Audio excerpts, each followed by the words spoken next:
शिरडीवासिने नमः। ॐ सद्गुरुस्वरूपाय नमः। ॐ दत्तावताराय नमः। ॐ कृपासागराय नमः। ॐ दीनबन्धवे नमः। ॐ शरणागतवत्सलाय नमः। ॐ भट्टपरिपालकाय नमः। ॐ अन्तर्यामिने नमः। ॐ सर्वज्ञाय नमः। ॐ लीलाबोधकाय नमः।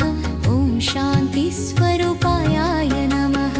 ॐ रोगशोकभयहर्ते नमः। ॐ नामस्मरणप्रियाय नमः। ॐ श्रद्धासबुरिप्रदात्रे नमः। ॐ साई समर्थाय